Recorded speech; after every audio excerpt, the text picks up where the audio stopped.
You will hear a science student inquiring about English courses at a university language centre.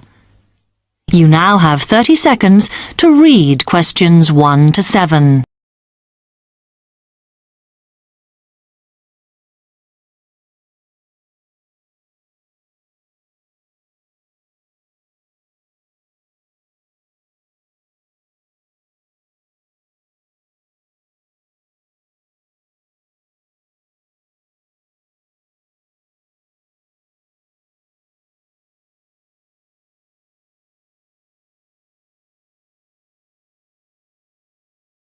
Now listen carefully and answer questions 1 to 7.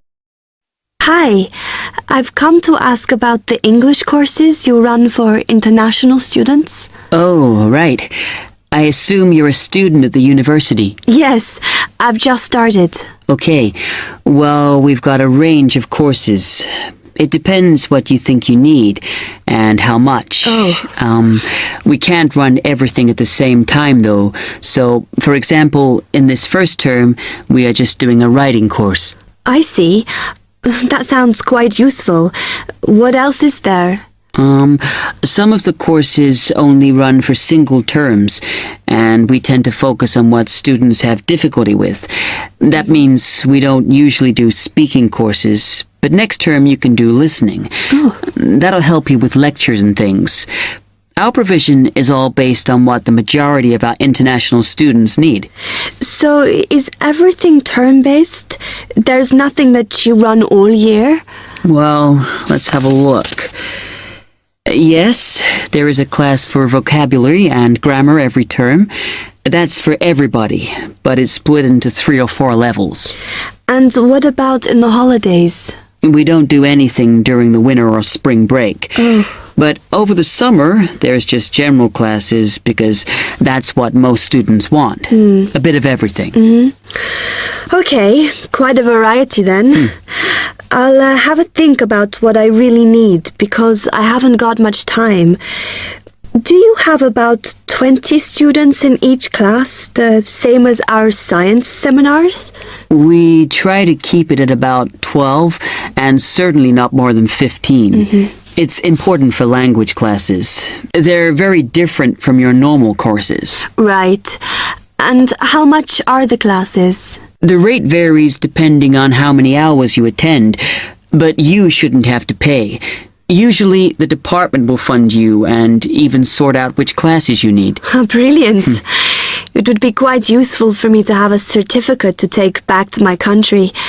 Do you put us in for exams? Yes, but we don't like them to clash with your main course exams in June, so we run them in May. Oh. That leaves you time for revision. Do I have to sign up for something now? I'm not quite sure what I want. Classes haven't quite started yet, so you've got time to decide what you do. All we insist is that you sign up before week 5. That gives you about 3 weeks to decide. Okay.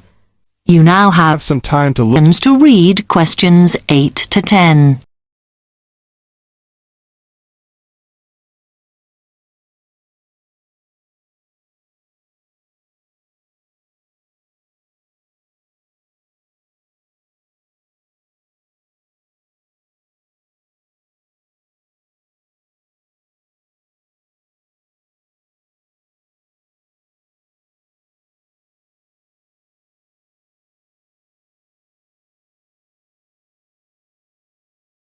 Listen carefully and answer questions 8 to 10. Then, when you've made up your mind, you need to come back here to the administration office to enroll. What do I need to bring with me when I enroll? My identity card, I guess. Yes, or your passport. Then you'll be given a registration form, which you'll have to show to the teacher when you have your first class. Okay. And should I ask my tutor about which classes I should do then? Yes. Then you get a note from him and give that to the desk when you register. Can I use the computers here as well? Yes. You'll be given a password when you go to your first class. So remember to bring a disk with you to save your work on, as you won't be allowed to save it on the hard drive. Okay. Will I need anything else? dictionary? We've got loads of those here that you can borrow, but you'll need a notebook as we don't provide paper or files. Okay, thanks. That is the end of part 1. You now have half a minute to check your answers.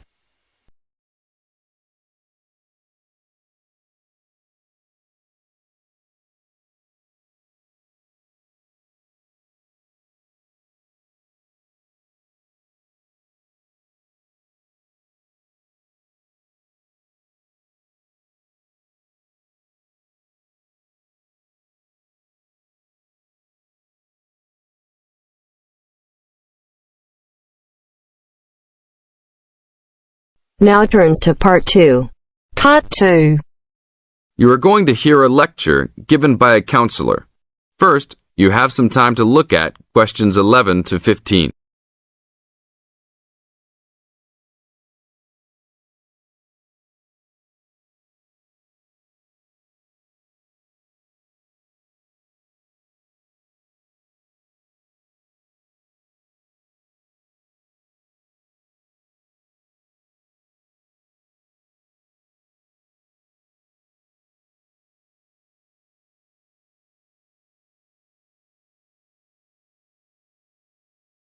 Now listen to the tape and answer questions 11 to 15. Hi, I am your counselor for this year. Today, we will visit the facilities available to you on our campus. As students, you should take advantage of everything you have available to you. How many of you like sports? Well, I hope most of you do, because our school has great sports facilities. We have an indoor gym with state-of-the-art equipment. First, I want to tell you about our basketball facilities. There are 2 basketball courts. Both are full court and open for student use. We offer basketball leagues that all students are invited to join. Just sign up with a team. Usually, there are games on the courts, but during league time, only the teams are allowed to use the courts. The basketball courts are open 24 hours a day. If you want a job, you can be a referee at the games. Next, I want to tell you about the tennis facilities. We have 5 tennis courts available for student use. The tennis courts are open every day, 8 a.m. until 10 in the evening. You should call ahead to reserve a court because they are very popular and can often be booked weeks in advance. There are rackets and balls available for rent at the front desk of the courts. There is an Olympic-sized swimming pool that is open for students and the general public. There are also showers and locker rooms available. The swimming pool is open every day, 9 a.m. until 7 in the evening. There are openings for the position of lifeguards, so if you are looking for a job in the sun, this might be good for you. Now look at questions 16 to 20.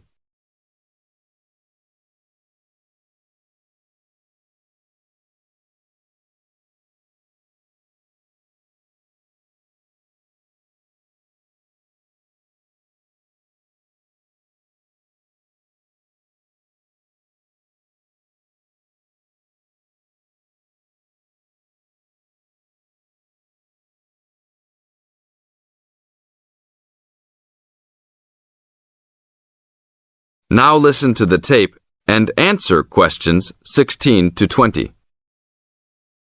There are also 2 weight rooms and a gymnastics room. The weight rooms have all the standard equipment available. Please check with the gym to see the open hours because they vary from time to time. The gymnastics room is usually not open for individual users because there are almost always classes held in the room. However, if you are interested, you may sign up for gymnastics classes. Plus, if you like martial arts and boxing, we offer classes for everyone, from beginners to advanced students. Please check the schedule for availability. There is everything available, from Chinese wushu to Brazilian wrestling. I will talk for a brief moment about our library system. Our campus has 3 libraries available to undergraduate students, 1 additional graduate library and 1 faculty library. The libraries are open daily until midnight except for during testing periods, when the libraries will be open 24 hours. Please look on a map to see where the libraries are located. All students with a valid ID can check out books, with a maximum of 10 books at a time. Books can be checked out for a 2-week period and then renewed for 1 month maximum. After that, there is a $1 fine per week that the book is overdue. I will repeat that. There is a hefty $1 fine per week. So it is a good idea to return books on time.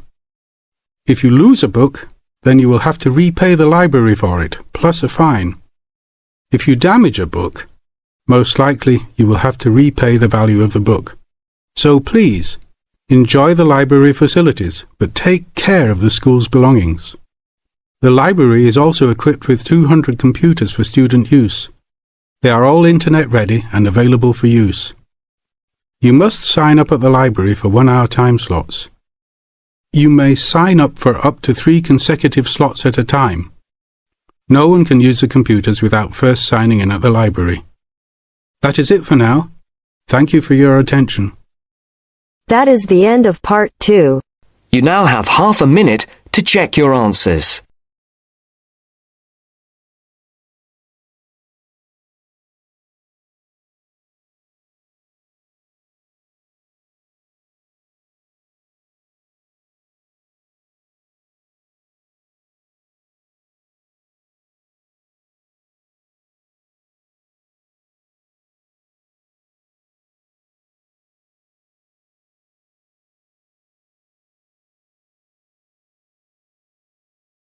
Now turns to part 3.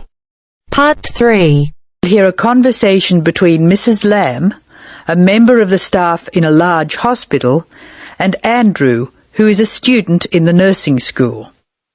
Mrs. Lamb is explaining the rules about visiting hours in the hospital. First, you have some time to look at questions 21 to 24.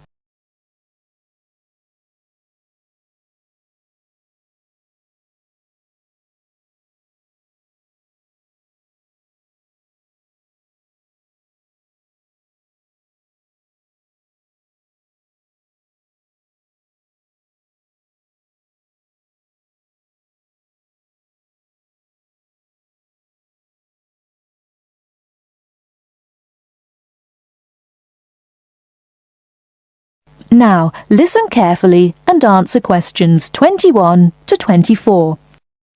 Hello, Andrew. I believe you want to know about visiting hours. Yes, I do, Mrs. Lamb.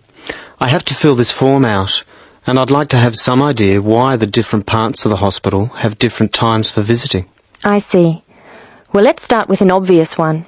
Intensive care. People in intensive care are very sick indeed, and for that reason, we say that visitors can come between 6 a.m. and midnight. I can understand that. At the other end of the scale, our maternity patients are usually quite well, but we restrict their visiting hours from 8 a.m. to 8 p.m.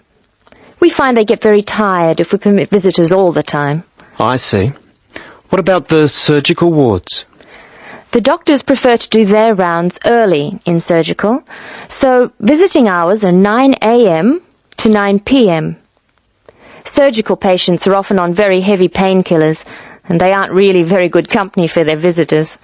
But surely the visitors come to cheer up the patient, not the other way round. Of course, and often the visitors are able to help the patient a lot. That's why we allow visitors all day, the full 24 hours in the emergency ward. They help comfort the patient while they're waiting to be diagnosed. Of course, it's not just everyone who can visit a sick patient.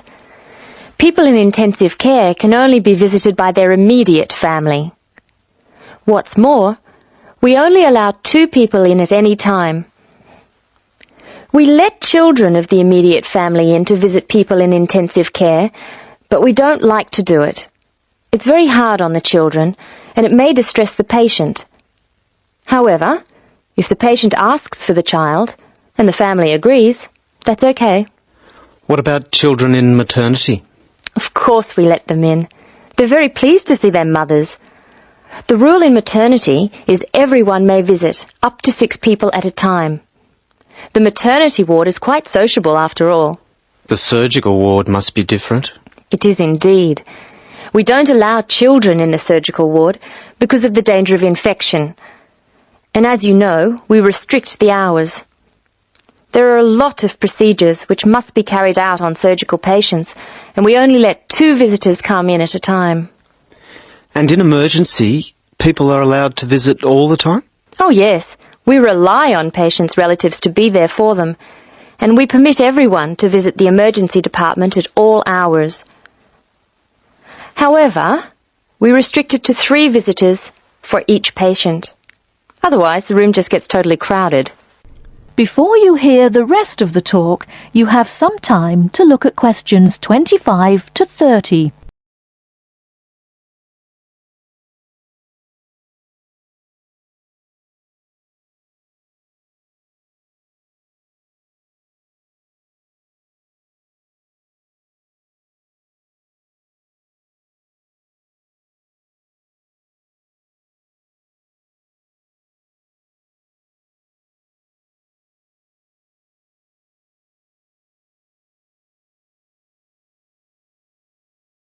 Now listen and answer questions 25 to 30.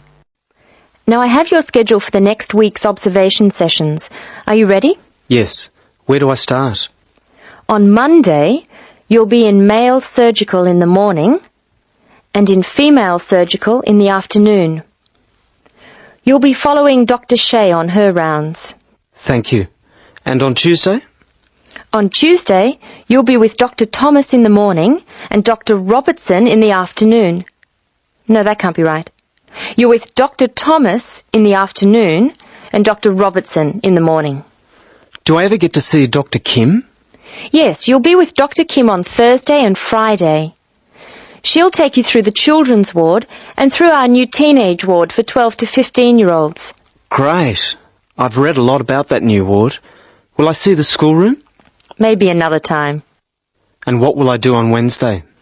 On Wednesday, you'll join the other students for lectures. You'll be in the Redmore lecture room between 8 and 10 a.m. and later between 2 and 3 p.m. Thank you. Do you know how big my class is? The intake this term is 200 first-year students. I'm pleased to say about 1/3 are men, which is good. Nursing used to be an almost entirely female occupation. I know. My father trained as a nurse, and he was considered very unusual. Is he still working as a nurse? Yes, he's working in a hospital in the country. I guess I just wanted to follow his example. That is the end of part 3. You now have half a minute to check your answers.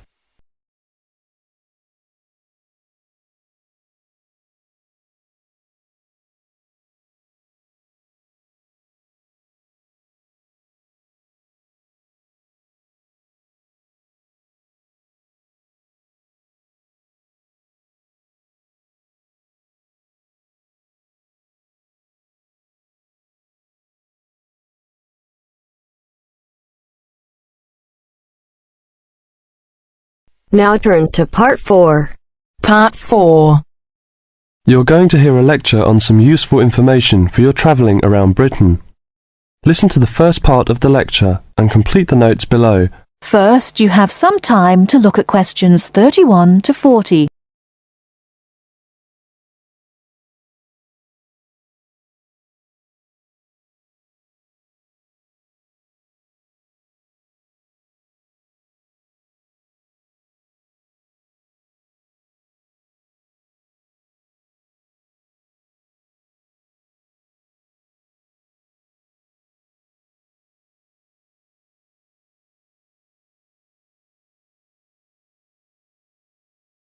Now listen carefully and answer questions 31 to 40. Good afternoon and welcome to this session on Britain. This afternoon I would like to provide some useful information for you about travelling around Britain. Britain has over 700 tourist information centres. You will find them at major ports, airports, stations, historic landmarks and towns and holiday centres. So just look out for this sign that says Tourist Information. The staff will be able to answer your holiday queries as well as provide essential maps, guides and brochures. Tourist information centres at major ports and airports in London and addresses of British Tourist Authority European offices are all listed on the Tourist Information Centres. Now let's talk about the telephone in Britain. You know, Britain is well supplied with public telephones. Street kiosks take 10-pence coins. In city centres, mainline railway stations, airports, and central London underground stations, payphones and card phones are in operation.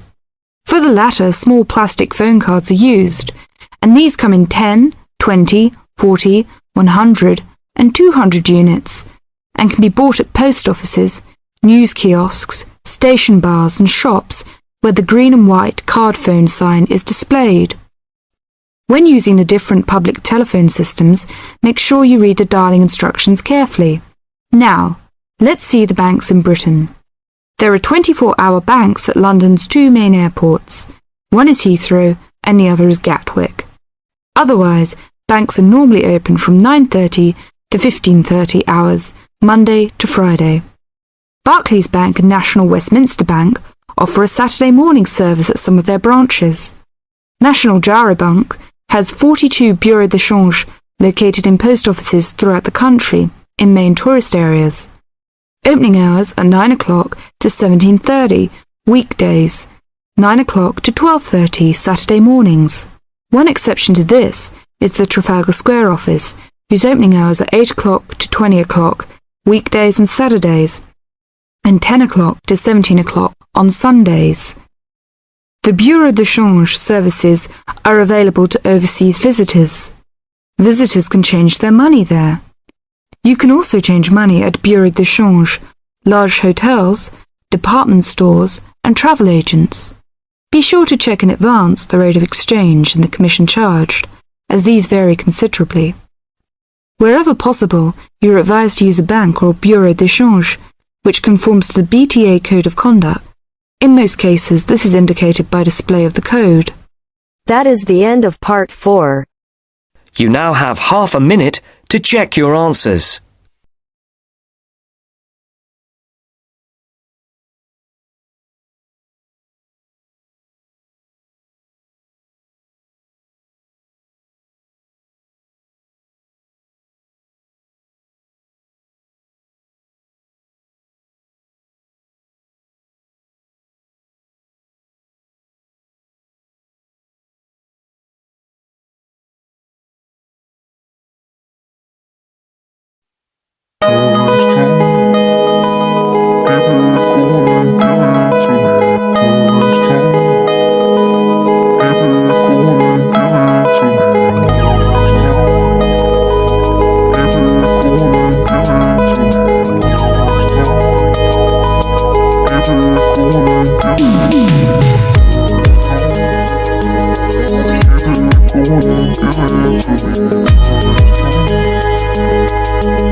Give it to